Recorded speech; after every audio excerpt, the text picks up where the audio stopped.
bersabda, demi Allah, tidaklah salah seorang dari umat ini, baik dari Yahudi atau Nasrani, yang mendengar tentangku, kemudian dia meninggal dan tidak beriman dengan apa yang aku diutus dengannya, Islam dan seluruh ajarannya, melainkan dia akan terancam dengan api neraka. Ikhwani, saat ini sensus dunia mengatakan penduduk bumi antara 6 miliar kurang lebih, dan hampir 4 miliar kufarun. Jadi sebagaimana kita katakan, ini hidayah yang sangat besar. Dunia ini Allah berikan kepada siapa saja. Tapi hidayah Islam yang sebagai modal kehidupan yang abadi hanya diberikan kepada siapa yang Allah kehendaki. Maka perlu bagi kita untuk menjaga hidayah yang sangat mahal ini. Kita tidak mampu membelinya dengan kekayaan, dengan jabatan. Lintas generasi, Fir'aun. Antum bisa lihat seorang raja besar tak mampu mendapatkan hidayah. Ada Qarun yang begitu luar biasa kekayaannya, tak mampu mendapatkan hidayah. Ada orang-orang mulia, Abu Jahal, Abu Lahab, tak mampu mendapatkan hidayah. Yakni beberapa para sahabat yang bukan siapa-siapa. Ada Bilal bin Rabah, mantan budak, mendapat hidayah. Bahkan Rasulullah SAW bertanya, amal apa yang kau lakukan ya Bilal, sampai aku mendengar suara terompahmu di surga. Bukan siapa-siapa. Ada Atha bin Abi Rabah yang dikatakan dalam sejarah hanya sekedar penyebutan, bukan dalam rangka meremehkan seorang tabi'in. Apabila dia duduk bagikan burung babak, burung gagak. Seorang alim mufti Mekah, bukan siapa-siapa, mantan budak, dimuliakan dengan Islam. Maka ikhwan, kita masih hidup. Fakta, apa jaminannya bahwa kita ini terus di atas hidayah sampai akhir hayat kita? Kalau kita tidak ngaji, alhamdulillah tempat ini banyak asatizah, nikmat yang sangat besar. Kalau kita tidak ngaji, kita tidak akan mengenal Islam ini dengan baik dan benar. Sebagai syarat agar Islam kita tidak batal, karena salah satu pembatal Islam tidak mau tahu tentang ajaran Islam, tidak mau mengenal Islamnya. Bukan karena dia keliru belajar, ini lain permasalahan. Dia belajar tapi keliru, itu enggak masuk. Ya, memang ada juga belajar di sungguh-sungguh, tapi salah yang didapatkan di saat di era sekarang. Memang Islam banyak versinya, itu pembahasan lain. Jadi antum atau kita semua bersegera dalam menuntut ilmu ini. Enggak banyak, enggak panjang waktu. Saya rasa waktu untuk cari dunia, ma'isyah, agaknya lebih panjang dari hanya sekedar menuntut ilmu. Ibadah kita juga enggak banyak, ya, waktunya. Maka ikhwan, hendaklah kita menjaga hidayah ini dengan benar. Walhamdulillah kita juga dipilih untuk melaksanakan, dimudahkan kita melaksanakan ketaatan kepada Rabbul Alamin. Salah satunya puasa di era sekarang ini. Berapa banyak orang kaum muslimin yang mungkin 2 miliar tak puasa? Biasa saja bagi mereka itu. Atau mungkin ada keringanan di antara ikhwan kita, kerja berat, bahkan di bulan puasa, bulan Ramadan ini, mungkin ada keringanan sebagai fatwa para ulama, ya kerja keras, kerja berat pula, kan begitu, enggak kuat berpuasa, harus diganti di bulan-bulan yang lain. Bisa jadi Allah tidak membuat kita seperti itu. Alhamdulillah, masing-masing dari kita diberikan kelebihan dan kekurangan, patut disyukuri. Dan sebagaimana yang saya sampaikan terdahulu, pahala puasa Ramadan ini tidak hilang dengan kezaliman, karena Allah sendiri yang membalasnya.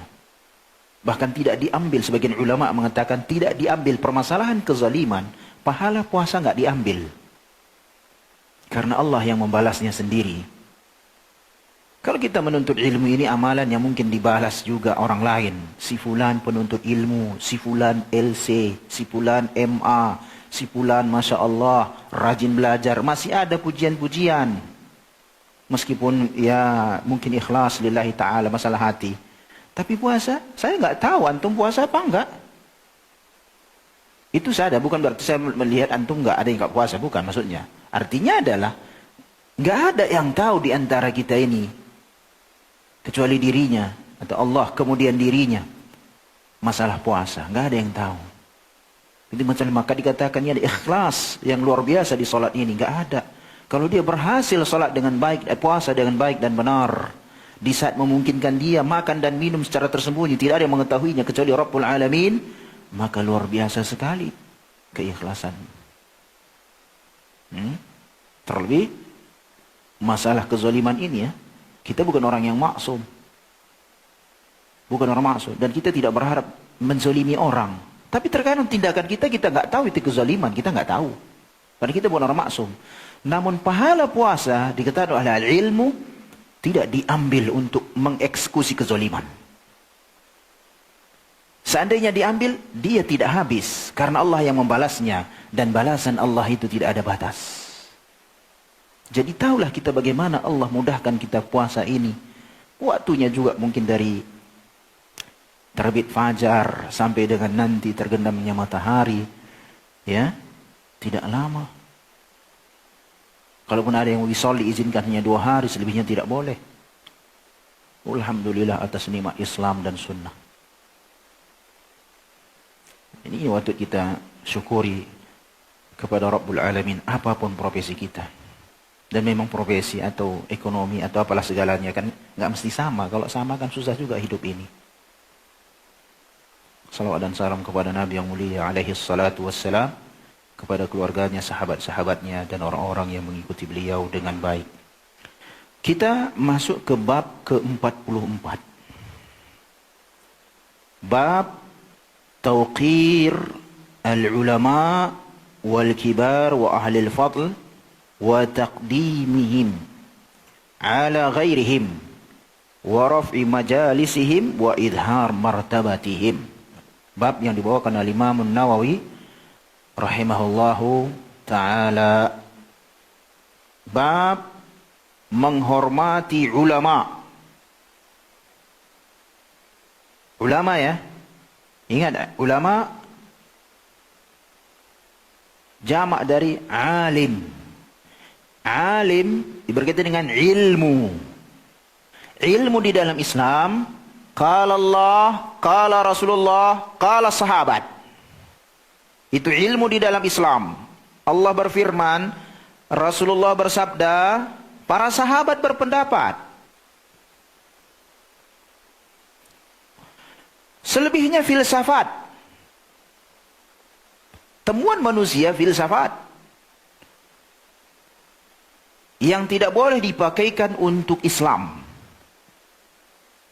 Ada filsafat yang mubah seperti ilmu matematika dan segala macam, ya ilmu-ilmu sakofah amah yang kita pelajari untuk kepentingan dunia. Tapi itu tidak bisa dipakaikan untuk ilmu akidah, menyimpang nantinya. Ya, siapa ini? Menghormati ulama. Nah, dengan judul ini, dengan ngaji ini, judul ini nggak salah dalam penerapan. Berapa banyak ikhwan kita kaum muslimin salah menghormati orang yang berpenampilan ulama. Fakta. Sejarah mengatakan kisah pembunuhan 99 jiwa karena masyarakat salah dalam memetakan siapa ulama. Tarik ke 2026 fakta, saya ingin fakta.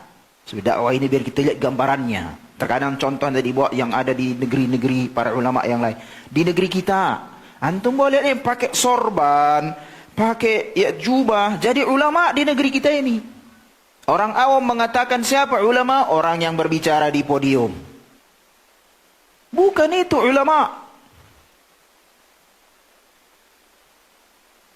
Karena dituntut kita menghormati ulama. Ayo menghormati orang-orang yang sudah tua, yang dewasa, lebih dewasa. Dan orang-orang yang terpandang. Dan mendahulukan mereka atas selain mereka. Dan menjunjung tinggi kedudukan mereka. Dan menonjolkan martabat mereka. Nah, judul yang dibawakan oleh Imam Nawawi rahimahullahu ta'ala. Lalu beliau membawakan Hadis yakni ayat Az-Zumar ayat 9, A'udzu billahi minasyaitonir rajim. Qul hal yastawi alladhina ya'lamuna wal ladina la ya'lamun. Katakan wahai Muhammad, apakah, ini sebuah pertanyaan yang sebetulnya ingkari, pertanyaan yang tidak butuh jawaban. Apakah sama, atau nanti kok ingkari, tidak sama, kira-kira begitu terjemahan. Orang yang mengetahui dan orang yang tidak tahu. Atau kalau dalam bentuk pertanyaan, apakah sama orang yang ngerti dengan yang tidak ngerti? Itu nggak perlu dijawab, kita sendiri tahu jawabannya. Ya tentu nggak sama kan gitu. Innama yatadzakkaru ulul albab. Hanya orang-orang yang berakal sehat yang bisa menerima pelajaran. Akal sehat.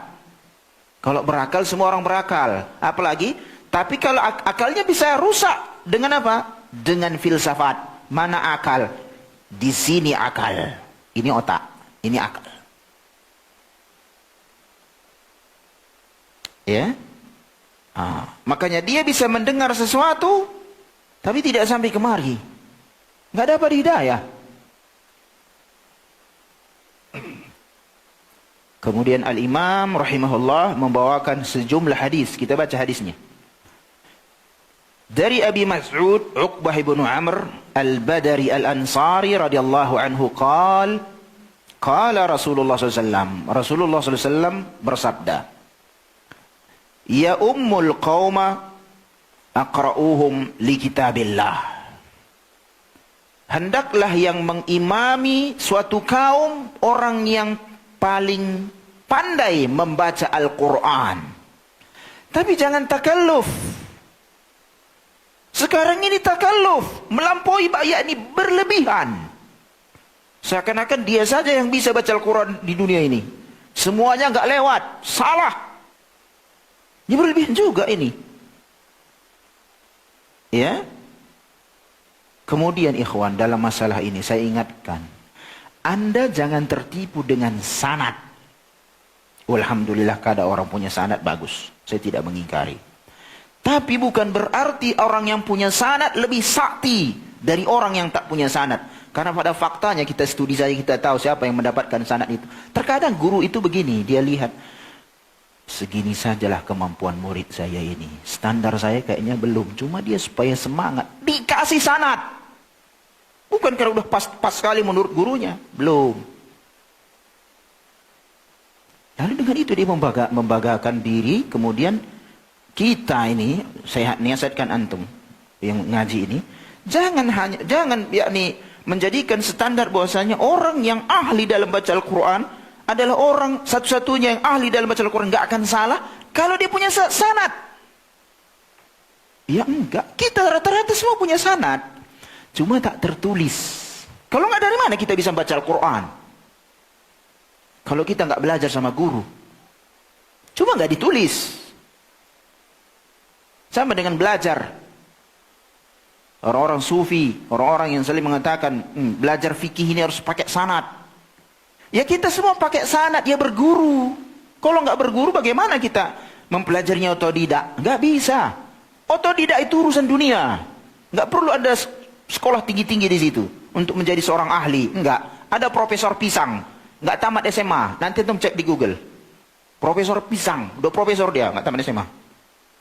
Atau mungkin SMA doang. Urusan dunia itu nggak perlu sekolah tinggi-tinggi. Tapi kalau antum ingin tinggi, nggak ada masalah. Antum tanggung jawab di akhirat, kan begitu dia.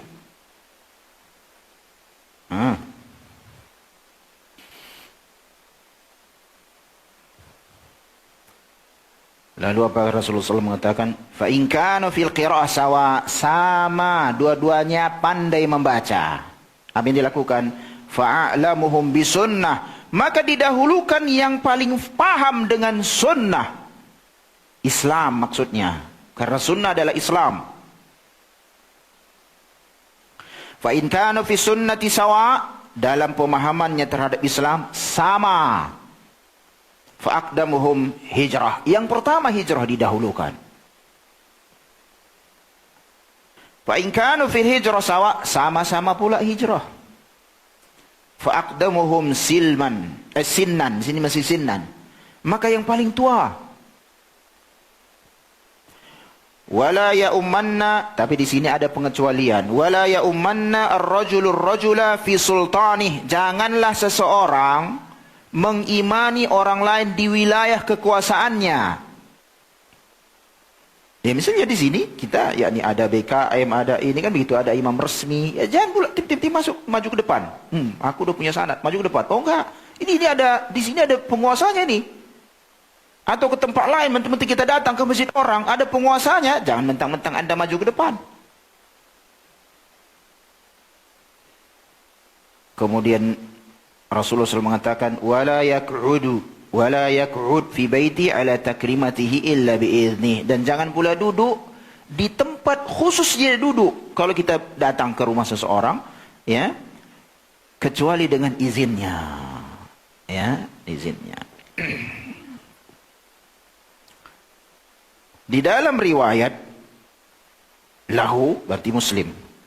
Fa'aqdumuhum silman, maka didahulukan orang yang pertama masuk Islam sebagai ganti dari sin, umur. Di dalam riwayat yang lain, ya ummul qauma aqra'uhum li kitabillah, diimami suatu kaum orang yang pandai membaca Al-Qur'an, wa aqdamuhum qira'atan, ya, yang lebih dahulu, ya, yang paling utama bacaannya. Fa in kanat qira'atuhum sawa fa ya ummuhum aqdamuhum hijratan. Apabila bacaan mereka sama-sama ahli, sama-sama mahir, maka didahulukanlah yang pertama hijrah. Fa in kanu fi hijrah sawa fa li ummuhum akbaruhum sinnan. Apabila sama-sama hijrah, maka didahulukan yang paling tua. Ini ayat hadis, kita ambil fikihnya. Yang pertama, di dalam ayat Az-Zumar ayat 9 berarti, penetapan ketidaksamaan antara orang berilmu dengan yang berilmu, antara orang berilmu dengan yang tidak berilmu. Terlebih apalagi dalam wilayah dakwah, maka kaidah salafiyah dalam masalah dakwah, la da'wata illa bi'ilmin. Tidak boleh ada orang berdakwah mengajak manusia ke Islam kecuali atas dasar ilmu, atau mendakwahkan agama ini kecuali dia punya ilmu. Bukan masalah semangat saja ini, ya, tapi harus pertunjukan, harus pertanggungjawaban secara ilmiah.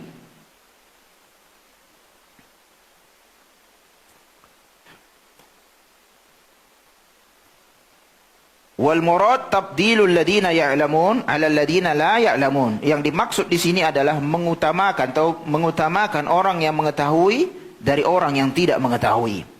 Wa annal ladina ya'rifuna hadzal fadl lahum hum ashabul uqul. Yang mengetahui keutamaan adalah orang-orang yang ashabul uqul, yang bisa mendapatkan manfaat, menerima pelajaran, ahlinya. Yang mengatakan si fulan dokter ya dokter, yang mengatakan si fulan ustad ya ustad, yang mengatakan si fulan seorang alim ya alim, ya, yang seperti dia. Yang kedua, hadis menunjukkan disyariatkannya menghargai, menghormati ulama, alim, dan mendahulukannya dalam masalah salat dan selainnya. Wa man qaddima fil umurid diniyah fahuwa aula bit taqdimi fil umurud dunyawiyah. Siapa saja yang didahulukan dalam urusan agama, maka dialah yang seharusnya didahulukan dalam urusan dunia. Oh, begitu rumusannya, ikhwan. Karena kan kita tidak diciptakan untuk beribadah kepada Rabbul Alamin. Orang yang paling mulia di sisi Allah kan paling takwa. Takwa gak mungkin tercapai kecuali kalau dia adalah ahli ilmu, dia ngerti ilmu, dia beribadah di atas al-ilm. Hadis menunjukkan orang berilmu didahulukan dalam masalah agama, pasti. Salah satu contoh salat. Kalau dalam masalah agama saja atau ibadah saja yang karenanya kita diciptakan, didahulukan mereka ini yang ngerti ilmu syar'i ini, maka mereka lah yang lebih didahulukan lagi dalam masalah urusan dunia. Jangan Anda mengatakan, Ustadz manalah ngerti dia ngajar, mana pula dia sarjana pendidikan itu, LC-nya dia sarjana syariah, manalah ngerti dia buat RPP, buat segala macam. Kok seperti itu cara pandang? Cara pandang siapa itu? Ustadz manalah ngerti dia menjadi pimpinan organisasi, nggak pernah punya sarjananya pun tak sarjana, atau nggak sekolah pun nggak misalnya kan, atau tak punya ijazah. Beberapa asatizah kita memang tak punya ijazah, karena dahulu memang belajar saja, ijazah nomor sekian. Antum boleh lihat, tahu sejumlah asatizah kita nggak memiliki ijazah resmi dari negara, maksud saya. Kalau ijazah pengakuan sahih ilmu mungkin banyak. Ini pola pikir seperti ini antum robah. Ya. Karena bagaimanapun mereka akan dibimbing. Dan urusan dunia ini mudah. Apa yang nggak dibukukan di era sekarang ini? Keilmuan. Seandainya nggak dibukukan pun, pengalaman akan mengajarkan. Sampai-sampai saya dengar ada perkataan, Ustadz itu taunya, kalian letak saja meja. Udah ceramah, udah itu aja lah itu taunya itu. Begitu saja lah kan gitu. Ini meremehkan para ahli ilmu. Ya.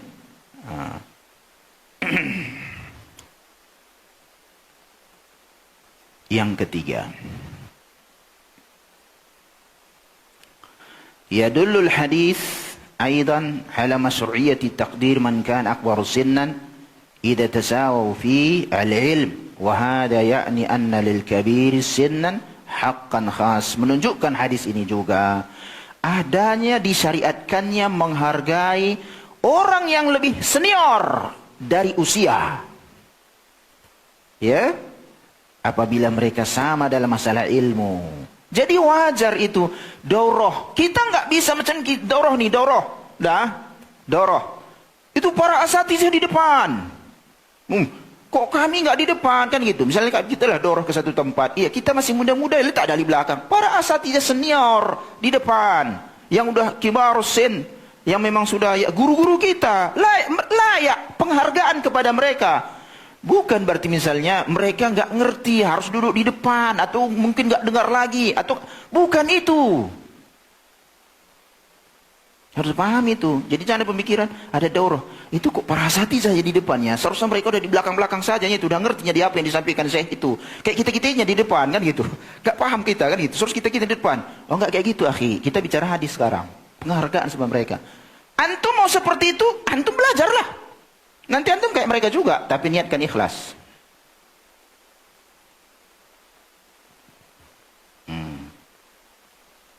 Ya biasa itu, kita lihat para daurah masyaikh itu pun, para asatizah kitanya di depan. Ya kita nggak ada masalah. Ya, tengok paham kita tanya lagi beliau, kan begitu dia. Ya, belajar itu banyak bertanya.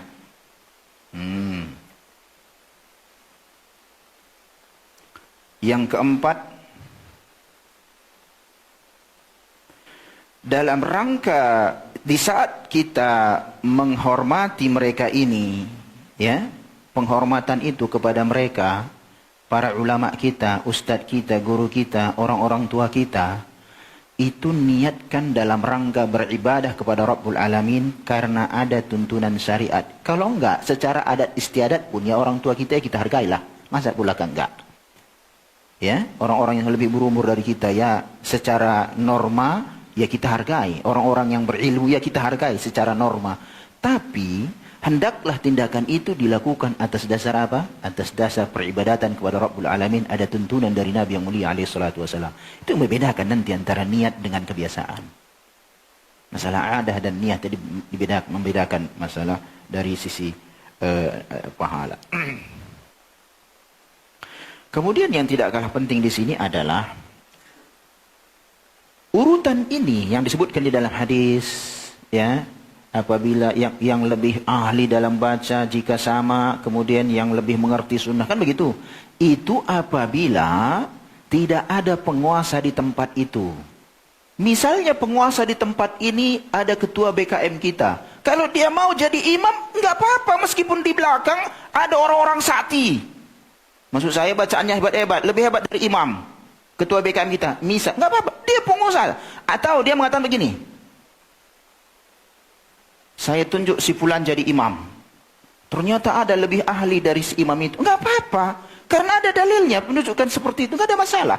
Jangan dikomentari. Kan begitu dia ya. Ya, meskipun kita tetap memohon kepada Rabbul Alamin dalam pemilihan-pemilihan, tetap yang menjadi imam kita adalah orang-orang yang cinta sunnah, orang-orang yang ngerti sholat, kan begitu dia ya.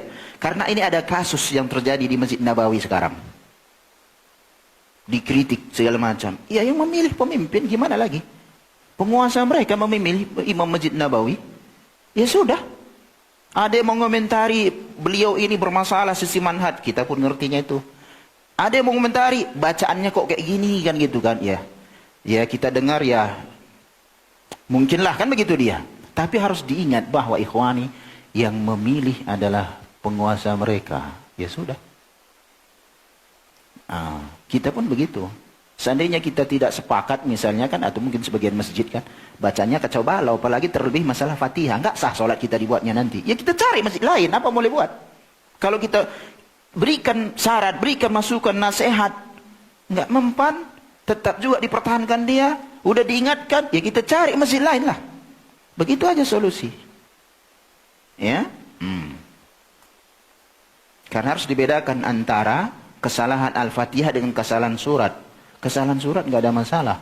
Kalau Al-Fatihah rukun, Anda salah sih bermasalah. Kalau lahannya jali, yang merubah makna dan lain sebagainya, ya ini tidak terima kan gitu. Ini masalah sholat, bisa batal sholat kita. Hadis berikutnya. Dari wa anhu Abu Mas'ud, ya, Uqbah bin Amir berarti. Kana Rasulullah sallallahu alaihi wasallam yamsahu manakibana fi shalah. Adalah Rasulullah mengusap pundak-pundak kami di salat, wa yaqul istau. Wala takhtalif, istau, samakan, ratakan, luruskan, jangan berselisih. Fatakhtalifa qulubukum, hati kalian akan berselisih. Tapi ini penerapannya bagaimana? Ini ikhwan, apabila memang di tempat tersebut terbiasa sap renggang, terbiasa sap bengkok atau renggang, biasanya gitu di masjid-masjid. Tapi kalau kita muwahhidin ini misalnya, saya sangat yakin, ya, kalau pernah renggang langsung di sisi para ikhwan. Itu nggak perlu capek-capek imam yang di sini bolak-balik nengok sana, bolak-balik nengok sini. Nggak perlu, bahkan nggak perlu diucapkan istau. Paling sudah istau, dia udah tahu itu bahwasanya semua yang di belakangnya akan luruskan. Nah, kapan ini diucapkan berulang? Apabila kita tahu ini masjid memang renggang. Kayaknya satu sajadah itu untuk dia. Itu diingatkanlah. Ya, tapi kalau memang sudah terbiasa, nggak boleh takalluf. Kita pernah melihat gitu, udah lurus, udah rapat.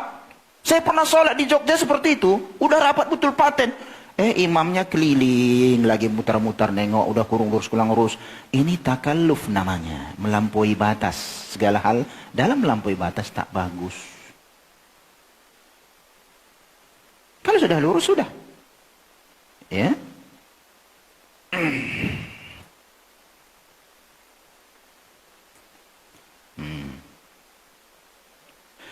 Liyalini minkum ulul ahlam wan nuha. Hendaklah yang berada di dekatku, setelahku, di belakang. Rasulullah SAW. Atau imam lah. Ulul ahlami wan nuha. Orang-orang yang baligh, orang-orang yang berakal. Karena dia yang akan nanti, yang paling utama itu ikhwan, kesalahan imam itu yang meluruskan yang di belakang. Ini enggak keroyokan. Terkadang imamnya bingung, keroyokan bilang apa? Lupa terkadang, bukan kita enggak hafal ayat. Ingat kisah ni ulama Imam Al-Kisai, ya, Qurra itu. Lupa Al-Fatihah. Al-Fatihah lupa. Sampai diluruskan lagi yang di belakangnya. Kan begitu. Qurra. Al-Imam Al-Kisai, ahli Qurra.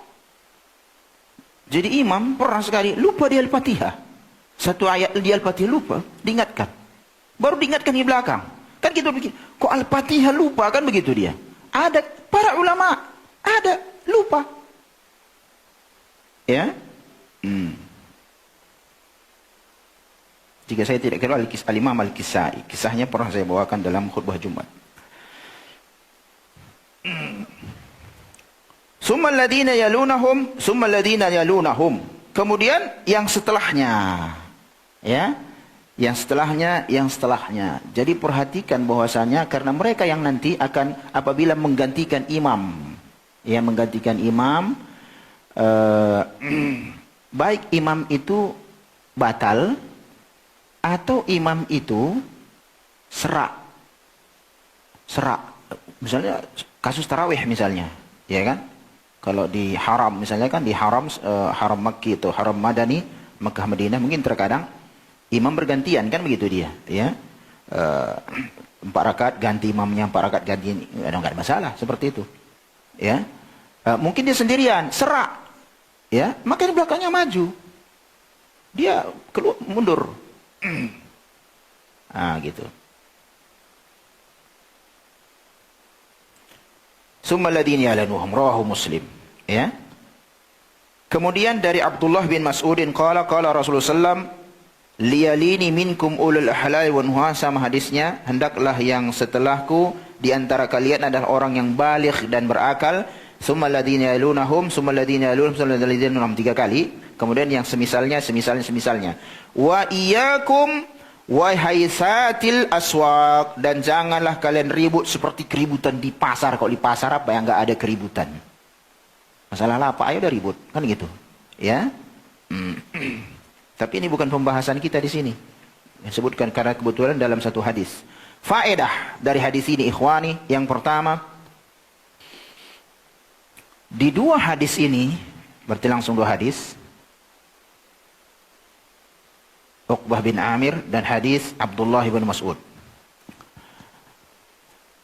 terdapat yakni mendahulukan orang yang paling utama, ya, yang utama terlebih dahulu, yang dekat dengan imam, karena bisa jadi imam membutuhkannya di saat imam harus keluar meninggalkan sholat, mungkin karena batal, mungkin karena suatu hal, ya, seperti serak tadi misalnya, ya. Fayakunu wa aula, maka merekalah yang di belakang ini yang utama. Karena dia yang akan sigap, ya, dengan segera. Kalau misalnya imam salah baca, itu dia. Meskipun begini ikhwan, dalam masalah lupa imam itu, dibiarkan waktu dia berpikir.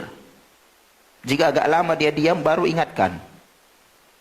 Karena terkadang yang menyambung malah salah. Bingung dia, kok jadi salah, kan gitu. Karena mutasyabihat ayat terkadang ada mirip-mirip, biarkan dulu berpikir dia.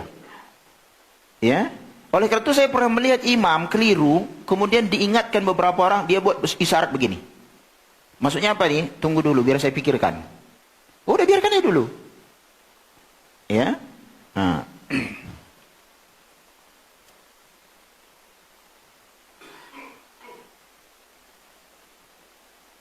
Di saat lupa, yang bisa jadi tidak terpikirkan oleh yang lainnya, ya. Yang kedua, la yakhtassu hadha at-taqdim bis-salah, bal sunnah taqdimul al-fadl min kulli majma' ila imam aw ila kabir majlis ka majlis ilm wal qada' wat tadris wa nahwi dhalika. Mendahulukan mereka ini, ya, tidak terkhusus di dalam masalah salat.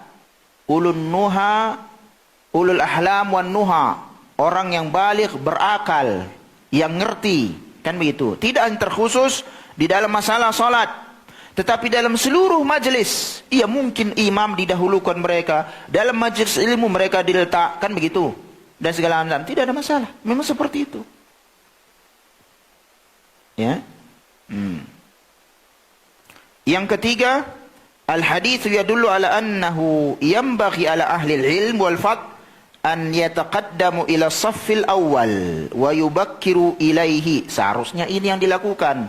Di dalam hadis ini menunjukkan bahwa para ahli ilmu, ya, para ahli ilmu dan orang-orang yang memiliki keutamaan maju ke saf terdepan. Kalau saya perhatikan selain di sini ya, umumnya masjid-masjid di masyarakat kita, kalau kita masuk itu sop pertama kosong. Sholat sunnah pun dia di sop kedua. Saya nggak tahu kenapa sop kedua. Takut sekali kayaknya sop yang pertama ini. Sehingga kalau kita maju sendirian, kita ditengoki. Oh, ngapain dia ke depan ini kan gitu. Padahal sunnahnya maju Anda ke depan. Ah begitu. Ya. Ya maksudnya masih sholat sunat saja kan kosong nih ke depan kita. Kan gitu, ditengoki. Mereka di belakang, yang datang ngumpul belakang. Akhirnya di belakang udah kosong semua, sih masih kosong. Ini tempat siapa rupanya kan gitu. Baru di komah. Apa yang dilakukan? Maju. Itu dia ngapain? Dia kemana? Belakang. Oh enggak seperti itu. Kita belajar hadis ini. Hendaklah mereka dahuluan ahli ilmu maju ke depan atau orang-orang memiliki yakni yang ya, kita lah berumur segala macam maju ke depan.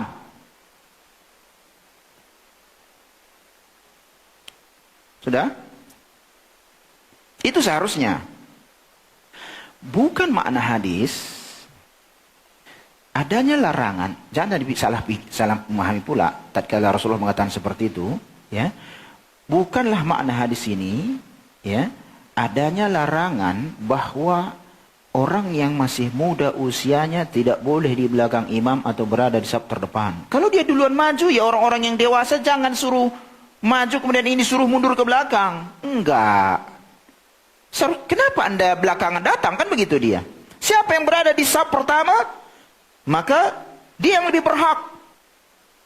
Di saat kita berlomba saf yang pertama, maka tentu Anda lihat juga, saya siap enggak menggantikan imam. Ya,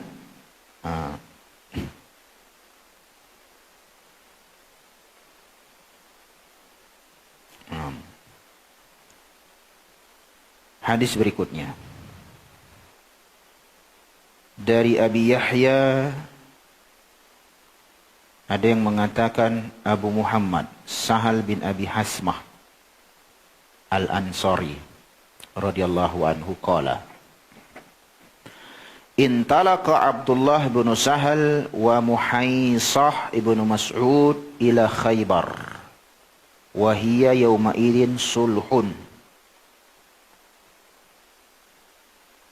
Abdullah bin Sahal dan Muhaisah bin Mas'ud berangkat ke Khaybar.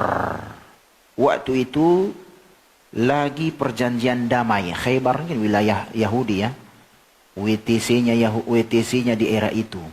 Maka di saat kaum muslimin menumbangkan Khaybar, oh luar biasa. Kekayaan Yahudi itu. Pohon kurma yang luar biasa. Ya. Mudah. Mereka capek-capek nanamnya. Akhirnya diambil kaum muslimin. Jadi kita nggak usah takut. Capek mereka buat HP. Kita tinggal beli. Duitnya Ustaz, banyak duit kaum muslimin itu. Iya kan? Capek dia buat HP. Kita beli aja. Ngapain tuh pikir-pikir jadi sarjana HP lagi di sini? Nggak perlu jadi sarjana HP ini. Ini bentar lagi deh punah lagi. Capek dia ngerangkit mobil. Antum kaya-kaya tinggal beli mobil. Kan begitu dia. Nggak perlu antum jadi begitu. Nih Khaybar. Capek mereka nanam kurma. Diserang Rasulullah. Dihabisi dan diambil alih. Karena negeri ini akan Allah berikan kepada kaum muslimin. Cuma Ustaz, kenapa kita seperti sekarang? Lihatlah diri kita. Bagaimana penerapan Islam ini sama kita. Islam ini pada diri kita. Kan begitu. Kemudian fatafarraqa.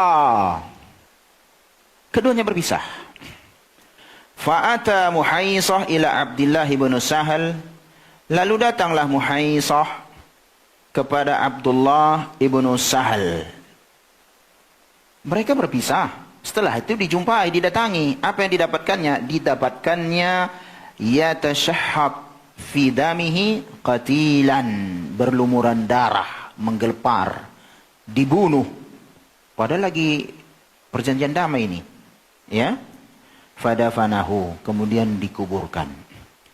Tsumma qadimal madinata, lalu dia berangkat ke Madinah. Fantalaka Abdurrahman bin Sahal wa Muhaisah wa Huwaisah ibnu Mas'ud ila Nabi.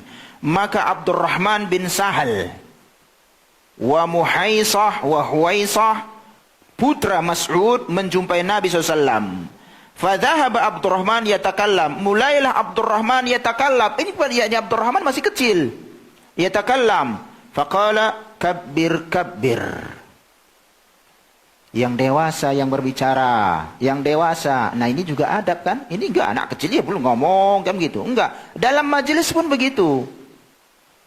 Ya, tunggu dulu. Kalau nggak disuruh ngomong, jangan ngomong. Apalagi kumpul, asatizah kumpul. Gitu. Ada guru-guru kita. Ya kita dulu muridnya nggak ngerti apa-apanya, kita diajarinya kita dulu. Sekarang aja kebetulan kita udah sekolah, pulang LC lucu-lucu kan begitu.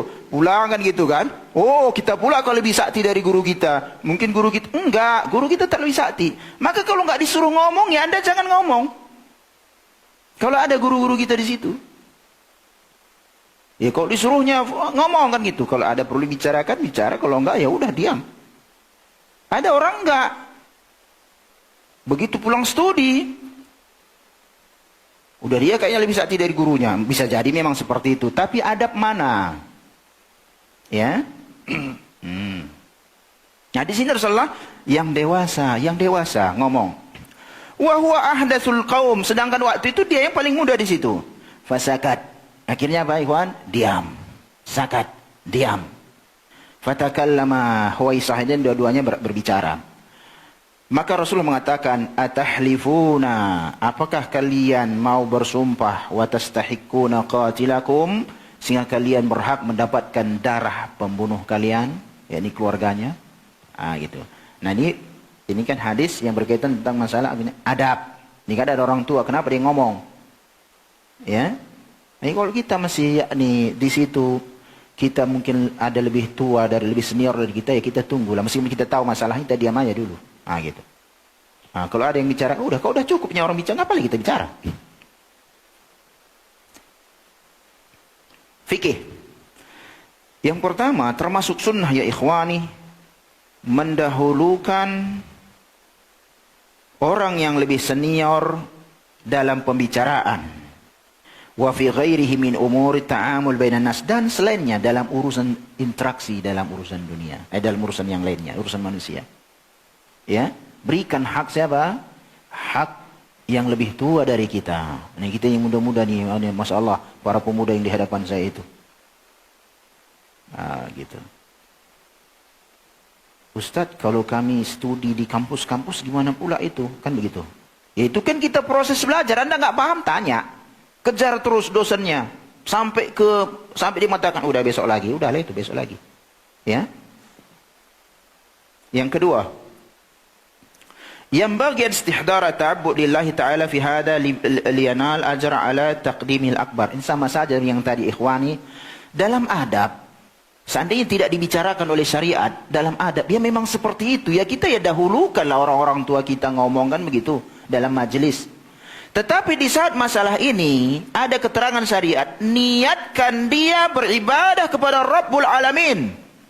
Agar yang terbedakan nanti antara masalah kebiasaan yang merupakan sebuah norma dalam kehidupan kita dengan tuntunan syariat. Kalau enggak ya memang seperti itulah. Enggak pun berbicara syariat kita yang memang adat istiadat kita timur ini memang begitu. Ya kita masih kecil ya dengar aja lah.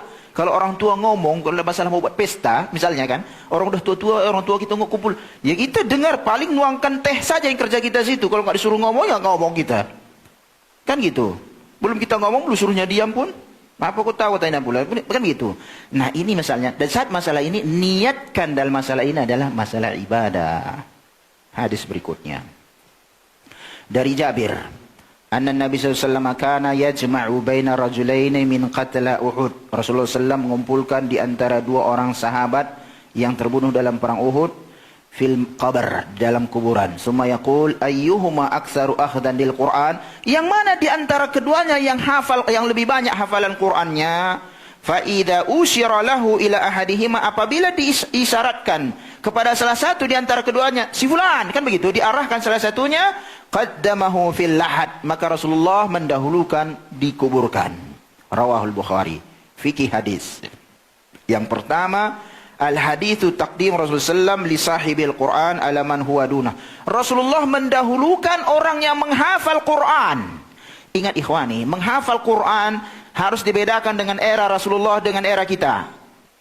Penghafal Quran di era Rasulullah adalah ulama, orang yang ngerti Al-Quran tersebut. Di era kita ya enggak.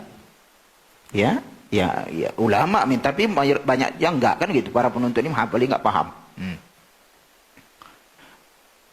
Selain mereka, jadi di sini kita harus menghargai para penghafal Quran ini.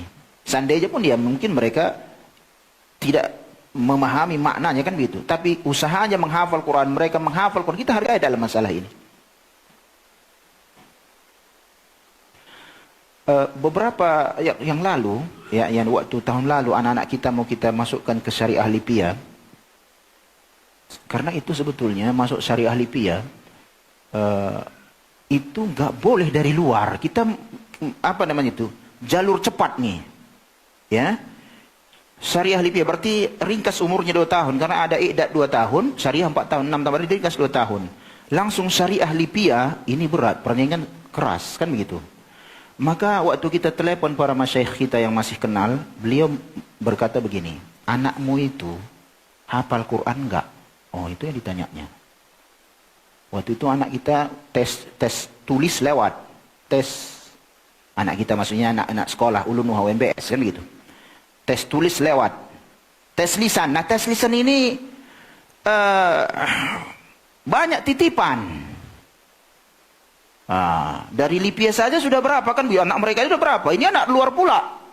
Lalu ditanya, karena mereka masih kenal, anakmu itu hafal Quran, hafal Syekh, berikan rekomendasinya sebagai nanti pertimbangan kami. Berikan, lulus. Ini dia.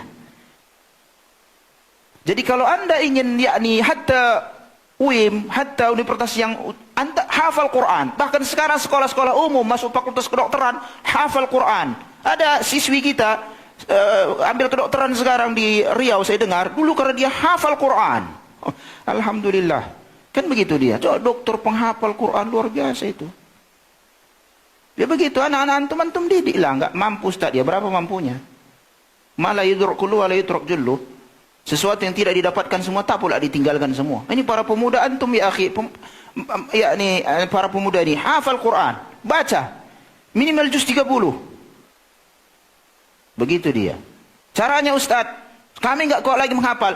Antum baca berulang-ulang. Baca saja. Buat target setahun, juz 30 antum baca setahun, masa enggak hafal?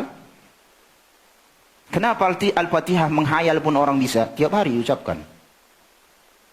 Menghayal, dia nggak salah itu. Kecuali tadi masalah qurra tadi kan.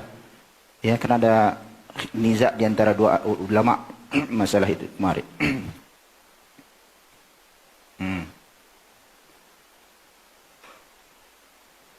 Yang kedua, minas sunnah taqdir man huwa akthar Qur'anan ala man dunah wa taqdimuhum fil majalis wa fit ta'amul. Termasuk sunnah Rasulullah SAW menghormati orang yang lebih banyak menghafal Al-Quran, hafalan Qurannya dari yang selainnya, dan mendahulukannya dalam majlis dan dalam masalah interaksi, hubungan sosial. Keutamaan orang para penghafal Al-Quran. Mana orang-orang itu seperti itu sekarang? Berat memang dibuat ini, berat nih. Hatta lembaga-lembaga penghafal Quran nggak mampu. Ya bahkan sebagian lembaga Quran tutup, nggak ada peminat, sepi peminat. Kursus bahasa Inggris jutaan pun mau orang. Ini menghafal Quran, untuk menghafal Quran, masuk hadis-hadis ini dia mendapat keutamaan. Orang tuanya berpikir, tak ada yang gratis katanya. Itu permasalahan kita. Antum jangan kasih gratis lah dalam masalah ini. Ya kalau nggak ada, mungkin bagi orang-orang antum kaya, donatur, donasi, orang-orang yang seperti ini, pahalanya sama antum. Udah pernah kita bahas dalam masalah ini. Anak kan nggak mesti anak kandung. Ya, anak nggak mesti anak kandung. Yang akan memberikan manfaat di saat kita sudah meninggal, nggak mesti dari anak kandung. Kemudian dari Abdullah bin Umar radhiyallahu anhuma bahwa Nabi SAW bersabda, qal arani fil manami, aku melihat di dalam mimpiku, tidurku, atasawwaku bisiwakin, aku bersiwak, faja'ani rajulan, datang 2 orang, ahaduma akbar minal akhar, salah satu lebih tua dari yang lainnya, fanawaltu siwakal asghar, tapi aku berikan siwak kepada yang kecil, kata Rasulullah. Faqila li, lalu dikatakan kepadaku, kabir, yang dewasa yang diutamakan. Fadafa'tuhu ilal akbar minhuma. Lalu aku serahkan siwak itu kepada yang lebih dewasa di antara keduanya. Nah ini dari mimpi Nabi kita yang mulia sallallahu alaihi wasallam. Fikihnya, minas sunnah taqdimul akbar sinnan fi ta'amul wad dukhul wal khuruj wal ata' kas-siwak wal kalam. Termasuk sunnah Rasulullah mendahulukan orang yang lebih dewasa dalam interaksi, menyilahkan masuk, silahkan keluar, begitu mendahulukan, memberikan seperti memberikan siwak dan sebagainya. Nah, sebentar lagi ini antum berbuka. Berbuka, ya kita juga masa saya nggak berbuka maksudnya. Cuma mungkin barangkali saya duluan, saya ke pondok.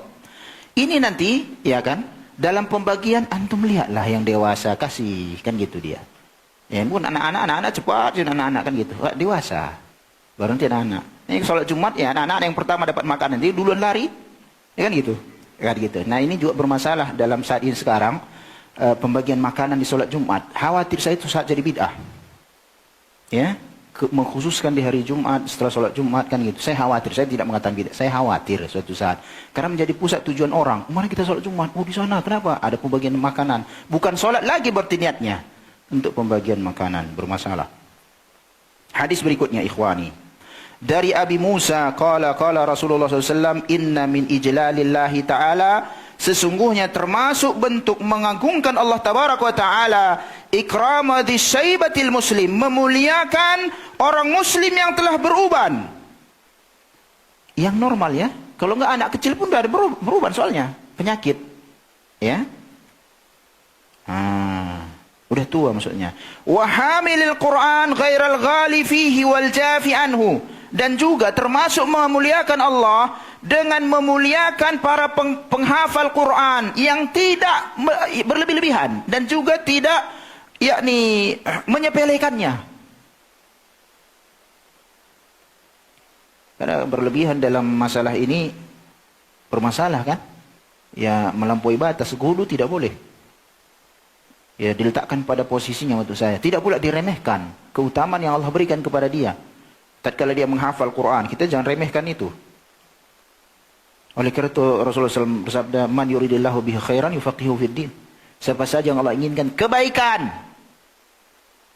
Allah akan pahamkan dalam urusan agama.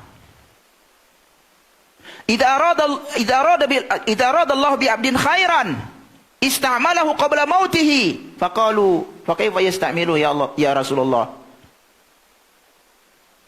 Apabila yakni Allah menginginkan kebaikan kepada suatu kaum, Allah akan memperkerjakannya.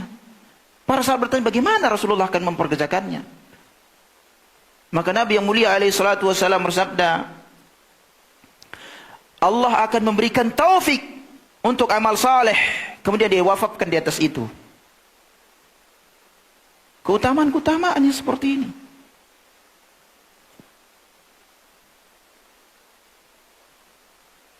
Kemudian wa ikramu di sultan al-muqsid, dan termasuk memuliakan Allah adalah memuliakan pemilik, yakni pemilik kekuasaan yang adil atau penguasa yang adil. Kemudian hadis selanjut berikutnya, Amr bin Shu'aib dari ayahnya, dari kakeknya, qala Rasulullah sallam, laisa minna man lam yarham saghirana, tidak termasuk kami, bukan berarti kafir maksudnya nih. Ya. Bukan bagian dari kami orang yang tidak mengasihi yang kecil. Wa ya'rif syarafa kabirina, dan mengetahui keutamaan kemuliaan orang-orang tua kami. Nah, kita ketahuilah itu, yakni keutamaan kehormatan orang-orang tua kita. Jangan samakan dia dengan yang kecil. Kita hargai yang kecil, kita hormati yang dewasa. Itu pelajaran disampaikan oleh guru-guru di sekolah-sekolah dahulu. Islam mendahului mereka dalam masalah ini. Dalam satu riwayat, haqqa kabirina, hak orang-orang dewasa atau orang tua di antara kita. Kemudian beliau langsung lanjut dengan hadis berikutnya dari Maimun bin Abi Syabib rahimahullah, anna Aisyah radhiyallahu taala anha marra biha sa'ilun, bahwasanya Ummul Mukminin Aisyah radhiyallahu taala anha lewat kepadanya pengemis, peminta-minta. Fa'atathu kisrah. Aisyah memberikannya radhiyallahu taala anha sepotong roti. Kemudian wa marra biha rajulun alaihi thiyabun wa hay'ah. Lalu lewat lagi seorang yang pakaiannya bagus. Fa'aqadathu fa'akala. Aisyah ummul mukminin menyilahkannya duduk dan diberikan makan. Faqila laha fi dzalik. Karena perbedaan tindakan ini ditanya ummahat ummul mukminin. Faqalat qala Rasulullah sallallahu, maka beliau mengatakan, Rasulullah sallallahu bersabda, penerapan hadis. Ya. Inzilu an-nasa manazilahum. Letakkan manusia di posisinya masing-masing. Nah, gitu. Mana orang tua, mana anak kecil? Letakkan pada posisi. Mana ahli ilmu? Mana penghafal Al-Quran? Jangan disamakan ini semua.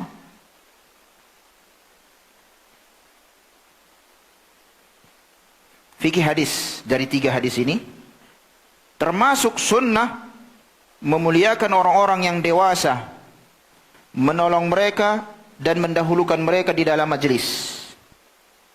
Yang kedua, termasuk sunnah memuliakan ahli ilm. Alhamdulillah kita berada di manhaj salaf yang memang memuliakan para ulama. Berbeda dengan sekte yang lain. Khawarij, sekte-sekte yang tidak mengambil ilmu dari atau agama dari sahabat. Ketua ulama sahabat. Manhaj salaf mengajarkan kita mengambil agama ini dari salaf, sahabat. Kita muliakan, maka kita sebutkan Rasulullah bersabda, para sahabat kita sebutkan. Ada referensi penting. Bahkan dalam masalah usul fikih, di saat qaulus sahabi itu menjadi permasalahan, perselisihan di antara ahli fuqaha, para muhaddisun, qaulus sahabi itu madzhab sahabi hujjah. Ini nanti kalau antum belajar dalam ilmu usul fikih, perbedaan antara ahli hadis dan fuqaha dan ahli hadis. Ahli fikih fuqaha itu mereka berselisih. Sahabat bisa jadi hujjah apa enggak? Pendapat mereka. Kalau ahli hadis mengatakan jadi hujjah. Kalau diperselisihkan pendapat mereka, pendapat sahabat, ya bisa diambil bisa enggak. Ini bermasalah dalam masalah memahami Al-Quran dan Sunnah. Tapi begitulah para ulama berijtihad. Ya. Ya kita menghargai para ulama, kita tidak pernah mengajarkan meremehkan para ulama. Kecuali di antara mereka yang memang menyimpang dan diingatkan para ulama. Sebatas penyimpangannya kita ingatkan memang supaya jangan tertipu. Dan ini merupakan usulul, kena raddu alal mukhalif min usuluddin. Karena membantah orang yang menyimpang termasuk pokok agama. Gak bisa dibiarkan. Tapi manhaj salaf tidak pernah meremehkan para ulama. Antum boleh cek. Bahkan kita mengambil agama dari para sahabat sebagai ketuanya, pembesarnya para ulama. Wa bi khassa hamalatul kitabil karim wal fuqaha fi. Terkhusus orang-orang yang membawa Al-Quran, membawa hadis, para ahli fikihnya, fuqaha. Yang ketiga, minas sunnah ikramul hakim al-adil. Termasuk sunnah adalah memuliakan penguasa yang adil. Yang keempat, anna minal adil wal insaf, termasuk keadilan dan objektif, takdir ahli qadar, meletakkan seorang pada posisinya, memuliakan seorang sesuai dengan kadarnya, ya, tidak disamakan antara alim dengan jahil. Gak bisa kita samakan orang yang alim dengan yang jahil. Bagaimanalah kita menerapkan ini Ustadz di era kita ini? Kalau kita ingin mengamalkan hadis ini, tak bisa kita bedakan mana alim, mana jahil. Kita ini mirip di era pembunuhan 99 jiwa. Penampilan-penampilan ulama, tapi apapun tak ngerti. Penampilan-penampilan penuntut ilmu, apapun tak paham. Tertipu orang awam. Caranya bagaimana Ustadz? Gak ada cara yang lain kecuali Anda belajar. Di saat Anda belajar, Anda akan mengerti si fulan ahli ilmu, si fulan enggak. Si fulan menyebutkan hadis sahih, si fulan menyebutkan hadis dhaif. Si fulan berbicara atas dasar ilmu, si fulan tidak. Atas dasar itu Anda bisa mengamalkan hadis ini.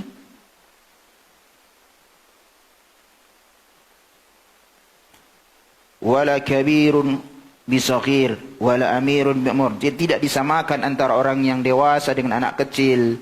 Tidak pula orang yang memerintah kepada yang makmur, yang yakni amirun bi ma'mur.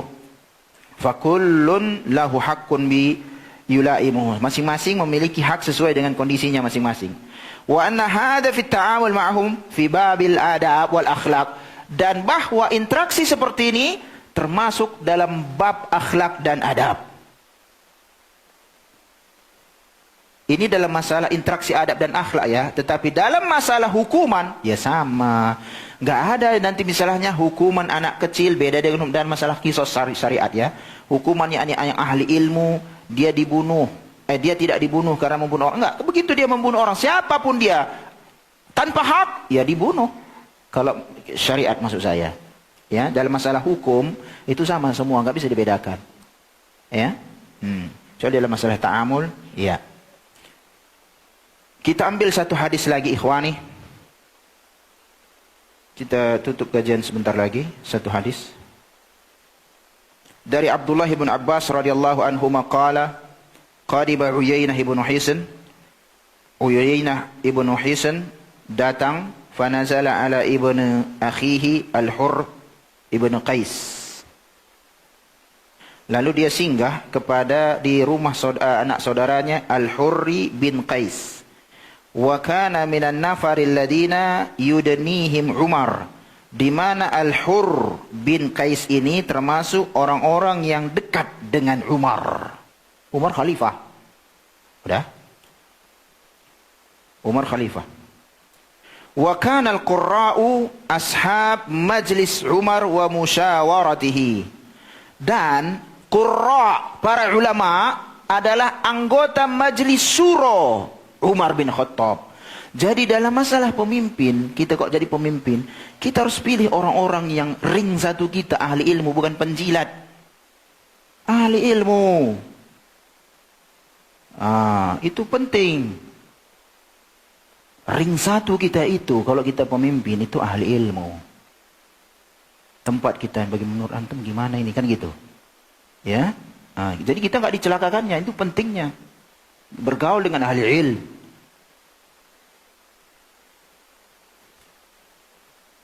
Udah. Kuhulan kanu au syubbanan. Baik dia udah tua atau pemuda. Anggota majlis syura Umar bin Al-Khattab. Faqala Uyainah li ibn akhi. Maka Uyainah ini berbicara kepada saudaranya, ya ibn akhi, wahai anak saudaraku, laka wajhun inda hadal amir. Engkau memiliki kedudukan di sisi Umar. Qurra dia kan? Fasta'dhin li alaihi. Minta tolonglah ya, engkau minta izin sama Umar agar aku bisa menjumpainya. Fa'adina lah Umar, lalu dilakukan fasta'zana lahu, lalu minta izin, Umar izinkan. Falamma dakhala qal hiya, tatkala Qais Uyainah ini berhasil berjumpa dengan Umar, ya, ngomongnya malah lain. Hei anak Khattab. Ngomongnya gitu ya, pokoknya preman lah ini. Hei anak Khattab, fa wallahi ma tu'tina al-jazal. Demi Allah, engkau enggak memberi kami sikit, enggak banyak kau beri kami, katanya gitu, ya, dalam masalah pembagian. Wala tahkum fina bil adal. Engkau pun tidak berhukum dengan adil kepada kami. Faghadib Umar, maka Umar marah. Hatta hamma an yuki'a bihi, sampai-sampai Umar ingin menghukumnya. Oh iyalah, ngomong seperti itu kan, begitu dia. Faqala lahu al-Hurr, maka Al-Hurr anak saudaranya ngomong, ya Amirul Mukminin. Nah, ini kan anggota dewan dia kan, anggota majelis syuranya. Wahai Amirul Mukminin. Julukan Amirul Mukminin kepada yang pertama kepada Umar bin Khattab, bukan kepada Abu Bakar As-Siddiq. Maka kesalahan orang-orang yang Al-Khalifatu ula katanya malah. Amirul Mukminin, ini dua sini kesalahan. Karena Al-Khalifah dari sisi bahasa Arab, karena Al-Khalifah laki-laki, maka harus dikatakan Al-Khalifatu Al-Awwal. Ini ula, ini salah. Kalau Amirul Mukminin, Amirul Mukminin pertama yang dijulukan Amirul Mukminin Umar bin Khattab, bukan Abu Bakar Siddiq. Dua kesalahan. Wala kemudian ya Amirul Mukminin, innallaha ta'ala qala li nabihi, sesungguhnya Allah tabarak wa taala berkata kepada nabinya, khudil afwa wa'mur bil urfi wa'rid anil jahilin. Maafkanlah, perintahkan kepada yang ma'ruf, berpaling dari orang-orang jahil. Ikhwan, orang-orang jahil enggak perlu diladeni, biar antum tahu. Hatta orang yang ingin berdebat dalam masalah agama, oh enggak. Agama kita ini enggak perlu diberdebatkan. Agama ini diamalkan. Kalau anda yakin dengan yang anda lakukan, yang sedang anda laksanakan, seandainya orang mengatakan ini bid'ah, kalau anda yakin, amalkan saja. Menunjuk anda murka, menunjukkan anda pun tak yakin sedang apa yang anda lakukan. Wa inna hada minal jahilin, dan ini anak saudaraku yang termasuk orang-orang jahil. Wallahi majawazaha Umar hina talaha alaihi. Demi Allah, Umar tidak melampaui ayat ini tatkala dibacakan ayat ini ya kepada beliau. Wa kana waqqafan inda kitabillahi ta'ala. Umar adalah seorang yang patuh kepada Al-Quran. Anda ingin masuk surga? Umar bin Khattab sudah dijamin masuk surga. Apa yang dilakukan Umar? Patuh kepada Al-Quran. Anda patuh kepada Al-Quran? Mari kita buktikan bersama. Salah satu yang disebutkan di dalam Al-Quran, wa ma atakumur rasulu fakhuduhu wa ma nahakum anhu fantahu. Apa saja yang didatangkan Rasul ambil, yang dilarang tinggalkan. Berani melakukannya? Ayo kita lakukan. Seharusnya begitu fikihnya. Taqdimu ulil fadl bil ilm war ra' ala ghairihim, mendahulukan orang-orang yang memiliki keutamaan dan ahli ilmu, ya, orang-orang yang memiliki pendapat yang jitu dari yang selainnya, dalam majelis, dalam hakim, dalam fatwa, dalam syura, ya, yakni berdiskusi dan seterusnya. Wa in kana ghairuhum a'la fi sin aw nasab aw hasab. Meskipun selain orang ini mungkin lebih, yakni ada yang lebih tua darinya, ada yang lebih mungkin paten garis keturunannya dan seterusnya, jabatannya dan seterusnya, tapi dialah ahli ilmu, maka dia yang lebih utamakan. Ya khawani. Ya, saya rasa waktu berbuka mungkin ada beberapa, saya tadi ada 18 menit. Kita tutup sampai di sini. Antum boleh persiapan untuk persiapan berbuka. Alhamdulillah, ini saja yang bisa kita bahas di kesempatan hari ini. Biiznillah kita bertemu lagi dengan izin Allah di kesempatan berikutnya. Wassallallahu wasallama ala nabiyina Muhammad wallahu a'lam. Assalamualaikum warahmatullahi wabarakatuh.